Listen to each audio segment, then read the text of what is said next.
America's workforce. Its strength is our nation's success. Join Ronnie Spellman on I Build America podcast as we explore innovative solutions and inspiring stories from leaders and workers shaping America. Discover actionable insights to build a motivated workforce. I build America. All right, welcome to the program. I have a wonderful guest with me today, Danica Huber. It's a pleasure having you. Thank you. Thank you for having me. Now, I've only recently met you, but I'm excited to hear about what you've done from a workforce development perspective. But let's start first. You were a Marine. I guess they say always a Marine. Yes. Once a Marine, always a Marine, right? Yes, I was in the Marine Corps for 10 years. For 10 years. Now, what made you join the Marine? My brother, my older brother, he's a Marine. He's a sergeant major. He's stationed over in Washington, but he was a recruiter. He was 8 years in. He came home on leave. He was a recruiter, and he was just talking about his experience, and I was excited to just do something new, get out of Tucson. I ended up coming back here for a year or so. So I know you have a passion for workforce development, which is why we're here. And the premise of our program is to discuss the issues and the opportunities related to workforce development across the country. And there's some really unique things happening across the country relative to making certain that people are well trained and they have opportunities for jobs once they complete that training. But one of the components in workforce development is making sure that our veterans have an opportunity to transition. So many of our veterans, in fact, my understanding from the statistics is that about 70% or so of veterans coming out of the service come out and they're under the age of 25. Yes. So a lot of our veterans, a lot of our service members only serve their one term, and then they're ready to make that transition back into the private sector. But tell me about your experience. You mentioned that your brother got you into the military, but you grew up partly in Southern California before you came to Arizona. Yes, so I was born and raised in Tucson, Arizona until I was about 10 years old. Yeah. And then I moved to Huntington Beach, California with my dad and my stepmom and my siblings. Now, that area has a huge military concentration between Camp Pendleton and the other bases that are in Southern California. So it sounds like a great place to really be engaged with the military community. Yes, I think Southern California is a big spot for a lot of transitioning members, a lot of veterans. Nice. But yeah, definitely San Diego is Camp Pendleton. I know we'll be traveling there. So before we talk about workforce and your transition out of the service, did you have a game plan for going into the military? Did you have a specific goal? And what was it like getting into the military from boot camp and starting that career process? Because you stayed longer than that. 4 years. Yes, I actually initially didn't want to stay in after the 4, but I ended up doing that, and it was the best decision. Why is that? I started having kids and raising my family, and it was stability. Right. I enjoyed what I did. I was already high in rank. I enjoyed having all the Marines under me, and I had 30 Marines under me at that time. Okay. So it was a big unit. It was a big account, and I enjoyed it. My second enlistment was very enjoyable. So tell me about your work duties in the Marine then, and why you had such a large group of people at a really young age. It was called Supply Battalion. So if you want to say, I say it's like the Amazon of the Marine Corps. Okay. So we pull all the parts, we pick, pack, and ship to the West Coast on Camp Pendleton. So I had, you got to think, how many Marines do I need to run that every single day to make sure all of the parts go out, and then all of our parts are coming in at the same time. So that is why I had so many at a young age. So tell me this then, because I think this is a unique discussion. I'm glad we're talking about you and your responsibilities in the military. But a lot of times transitioning members struggle with having to translate what they did in the service to what the opportunities are in the private sector. Yes. And you compared it to the Amazon of the military, which is a unique point to make. And you've been Amazon has been around for a few decades, but the military has been around for a lot longer, for several hundred years. Yes. But walk me through again what you did and what that looks like, to kind of explain it to the normal person who wants to understand that occupation that you did. So your career isn't just the military. Yes. It's the service and the responsibilities that you provide in the military. Yes. And that is what people need to understand when it comes to transitioning out into the private sector. But yeah, keep talking about what you did. Yes. So I actually every unit that I was at 4 different units. I did something actually different at every single unit. One, I was in charge of a warehouse, and it was more of like the tents, the cots, the tables, the chairs, because we were helping in Japan, we were helping the exercises for the Marines going out and pre-deployments and things like that. So I did a warehouse more so, just little, they would temporary loan our items. So that was kind of more of just like here, bring it back when you're done. Right. And we supplied all of the tents, cots, and all of those types of things. And then when I went to Camp Pendleton, I was in charge of a smaller warehouse, and it was just for the military officers. Okay. So that was a different experience, a smaller warehouse. And then I went to Supply Battalion, and that's kind of when it kind of was like, oh, wow. So tell me this, though. Those tents aren't like the ones you get at Dick's Sporting Goods. No, like the big. Yeah. Yes, I mean, this is like tents. a whole city of sorts that you're preparing for when it comes to deploying the equipment. Yes. Yeah. Yes. And what was the structure like in these distribution facilities? Meaning, and if you walk into, let's say, an Amazon facility, a lot of technology being used, a lot of movement of parts and pieces to help structure and organize and then carry out that transition in materials to Japan, as you mentioned. But what was that like? Like how big of a process was it to get those items deployed? My job personally wasn't the logistical part, but I know we have pre-deployment workups for weeks. Yeah. Getting ready, and that might even just be an exercise. So if we're not on a real deployment, we're always insinuating that we are. We go out to the field and for months, for weeks. So it's definitely we have workups, and then when we get back, a work down. I don't want you to minimize it though, because I've been to one of these distribution facilities for Ferguson.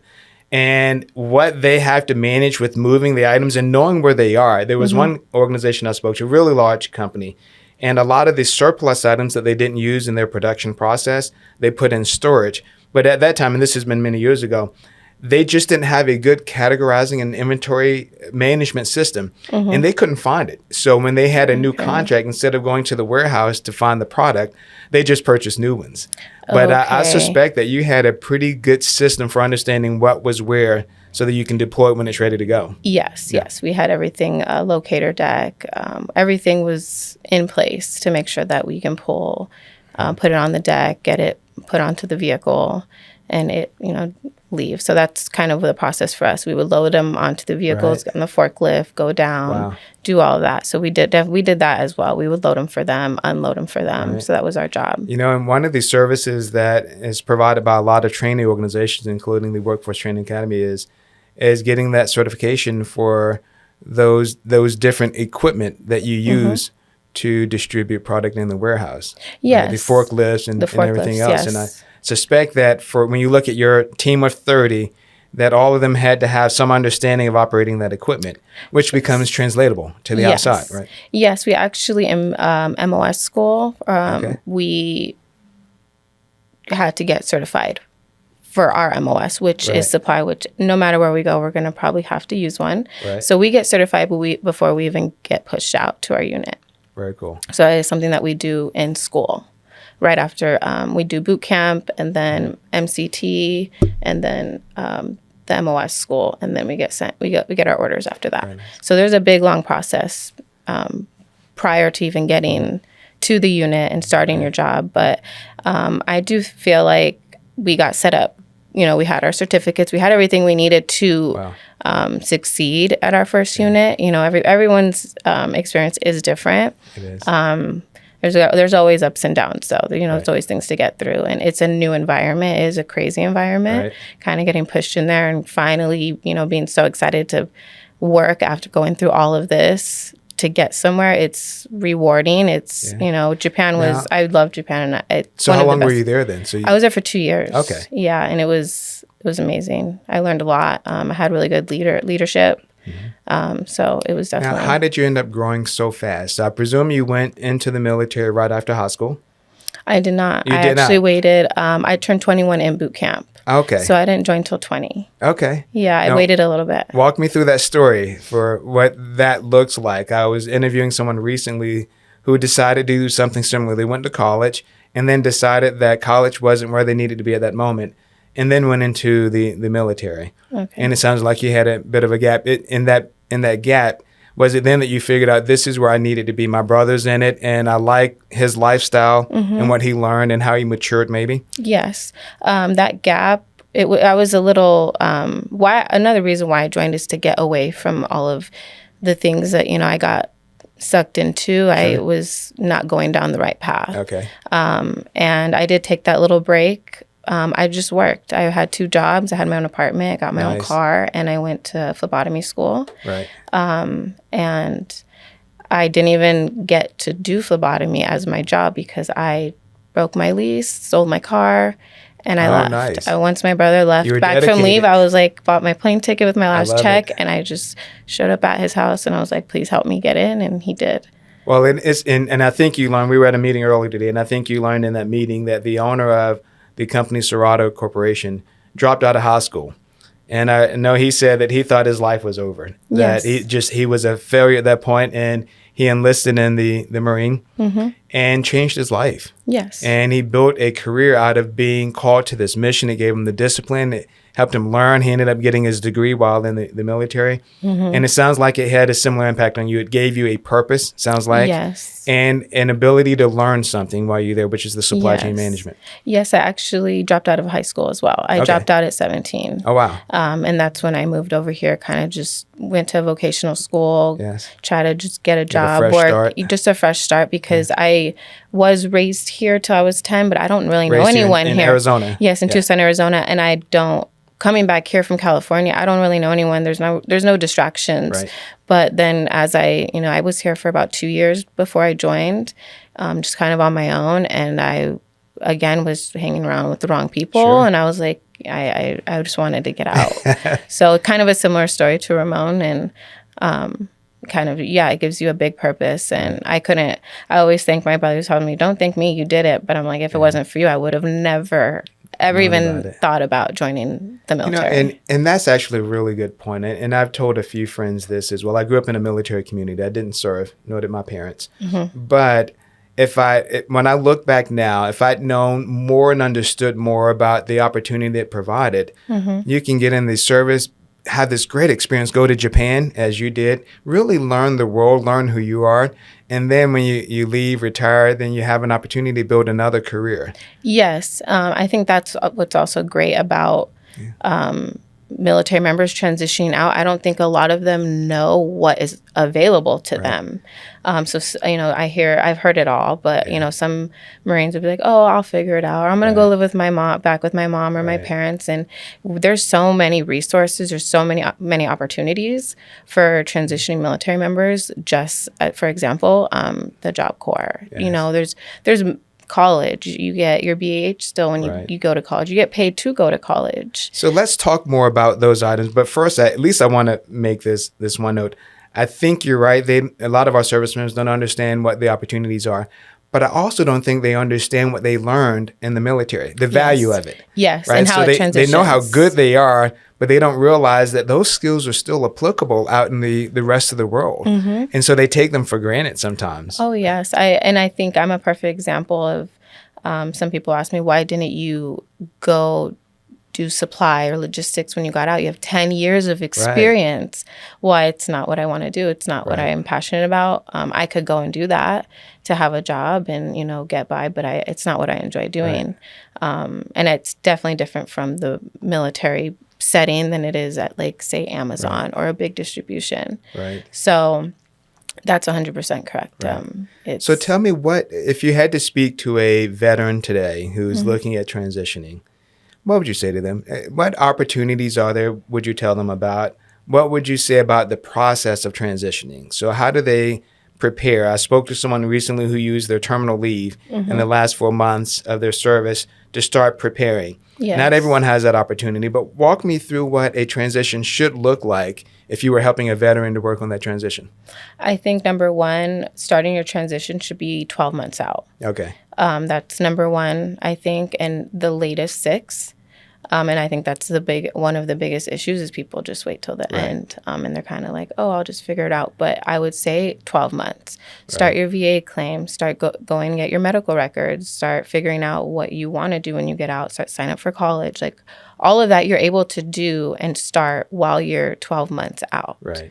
And definitely 6 months out. So my biggest thing would don't wait till the last minute because it's not going to end well for you whether it's job wise, school wise, but definitely mentally, it's not gonna end. Well, talk me through that mental piece because I know I met with the Assistant Secretary for the Department of Labor responsible for veterans related items, and that mental health issue is a big deal. Yes. That for a lot of service members, that mental transition out of service is just complicated. It's honestly it's one of the hardest things I think I've ever done. Yes. And it's no matter what, nobody can get you prepared for it mentally. Right. Everything else we can help, we can do as much as, we can prior, during, and post. But mentally, it's the biggest part to get through the transition. Right. And I think if we're able to help military that are still active duty but are going to transition, have made that decision, if we get them early enough, we can help with the mental part. Because when, if you're getting everything ready and you have 12 months, you can take your time. You don't have to stress about it. Right. So I think that's like the main part. You mentally is the most challenging part of transition, I say. So tell me this then, and you've got me thinking now, which is fantastic. So the mental health piece isn't just the mental health that people think about, like you having to deal with some challenges in your head piece. It's all the stress that comes with trying to figure it out. So my guess, and please correct me, but knowing where you're going to live, what state you're going to return to, you're going to be with family. And if you have your own family, you're married, you have kids, what does their life look like post-military? Where do I get a job? How do I write a resume? Who do I start calling? How do I build a LinkedIn account?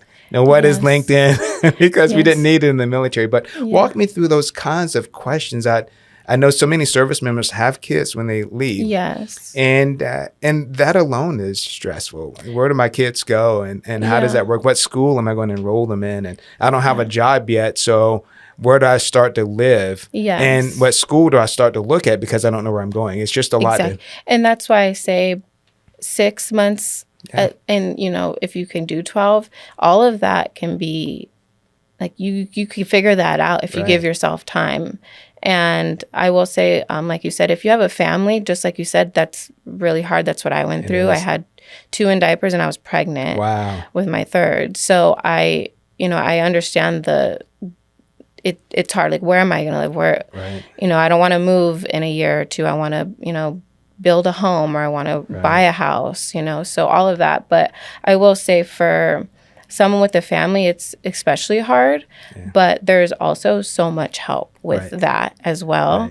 But I will say for someone single without a family, and this is, I think, a big piece, is there's a lot of what ifs. What am I going to do? Where am I going to go? All of, like, do I want to go to school? Do I want to work? But I will say the most challenging thing for me was going from being told what to do and how to do it and where to be and, who to talk to, then going to, I got to get up on my own. I got to make my own decisions today. What do I want to do today? Do I need to get anything done? Pushing yourself, motivating yourself without what we are used to. So if that was the most challenging thing for me, is like getting myself up to be motivated. I mean, I was pregnant, but even after that, it's hard to be like, okay, am I gonna, I went to college. I started online school while I was pregnant, just so I didn't waste any time. But I still, for a little bit after, I was unsure. I was just a stay-at-home mom trying to figure it out. But that mental piece is really, it's hard to transition the military mentally to the civilian. So where did you find your strength during that moment? Where did you find the strength to get up, as you say, and to become motivated? To be honest, my children. Yeah. Very cool. It's my children. I have too much to lose. Right. And I've came this far. Right. And I know right after I got out, I took a little break, but I was able to go work on base. Right. And that was amazing just to be around military, the military again. But since I've been out, I haven't done anything other than helping veterans. So I help file VA claims just on the side, people that I know because they don't know how. And I did that on base. That is fantastic. So how did you get into that, helping them find claims? What did someone approach you on base, or did you just? No, Is there an organization that you work with? No, I just friends, family, friends of friends, just Good people for like, you. oh, I know someone that can help you. I've helped a lot of my family members that just didn't claim it. Like my grandpa, he'd been retired for almost 20 years and he never claimed it. And I filed for him and I got him some of his disability after this long. So I just know how to do it. Some people, it's just hard to navigate through the site or just to get it done, really. I just hear, oh, I'm going to do it. And they don't do it. And so I just do it. I do it for free. I don't charge anyone. I just, I know how to do it. So that is incredible. I just help where I can. But I do, I think it is a coincidence to me that I was approached by Ramon because this is exactly like what I feel like I can do and help. Because I've been through this, and I know a lot of other people. All of us have a different story, and my friends and my family, we all went through a different process, and we all felt different things. Some of us got out, got our degree, and are doing well. Some of us took a little bit longer to figure it out, but it's as long as you do it. Right. And I will say this: I had a conversation, in fact, just on the drive over, that for as much as we think our experiences are different, there is a lot of commonality, and there's some basic things that are still needed, like the support you mentioned. Sometimes I think it's easy to feel like we're in this alone. Yes. And that no one else is feeling what we're feeling. And the reality is that, again, even though we're a little different, the same kinds of support systems are needed despite our differences. Yes. And again, though, there is a lot of resources available to us that we just don't. Right. We don't know about, and I think that's a big part of the transition process that should be added. Right. Is making sure that these veterans are going to get the help that they need, because sometimes, like you said, they just feel like they're alone, and they aren't. Do you think? And I know we're near the end of our time, but do you think part of the reason that they might not know and aren't taking some of the action they need is because they're afraid to ask for help? Yes, 100%. Okay. Yes. And I could say for myself as well, from my experience, I didn't ask for help. I didn't tell anyone anything. I kind of just sat with it alone until I did end up telling my best friend eventually. But it took me a long time because I had little babies. I was pregnant. Like I had to push myself through it, but I did feel alone and I didn't ask for help. I kind of just had to get myself together, and it took me a little bit longer, but bad situations are temporary. And I think that's like the number one thing I even would say to military members transitioning is, if you are having trouble, it's all temporary, because at the end, you're going to be like, well, that had to happen for this to happen, and look where I'm at now. Very true. You mentioned earlier the Job Corps, and we'll end on this note, but how did you find out about Job Corps, and what does that mean for a service member getting out?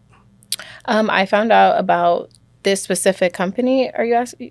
Well, just Job Corps in general. Like I know a lot of people in the service might not know what Job Corps is. Yeah. And that even though they've served in the military, they still have an opportunity to utilize the services of Job Corps. Yes, and so the Job Corps, I've known about Job Corps for years. I just haven't been directly affiliated with it until now. But I do know that it's a program to set you up for success. Yes. Is what it is, and it's to make sure that you have people surrounded by you when you get out. You have something to look forward to every day. You have your training. You're able to get a job. You don't have to go back to your parents' house. You can get relocated somewhere else, start over. All of these resources are available within Job Corps, and that's the purpose, is to make sure everyone's succeeding and has a purpose after transition. Right. So what people might know is Job Corps is a totally free program paid by the federal government, provides housing, provides training and education and certifications for those that are looking to build a career. And then it helps also with the job placement piece. So you get 3 meals a day still, just like in the military. And you have nothing free to housing. lose. You have nothing Honestly, to lose you have going there. nothing And to then it lose. serves ages 16 to 24. So for those members that are getting out after 4 years, they're still in a really good age to benefit from this additional program that can help them with that transition. Yes. Right. Yes. Very cool.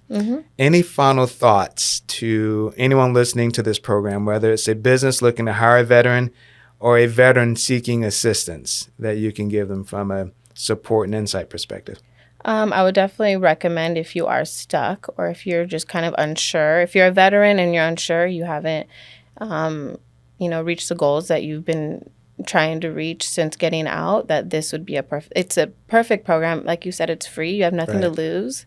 And again, I'll go back to the mental health piece, because again, you might, we can go to school and get a job, but are you happy?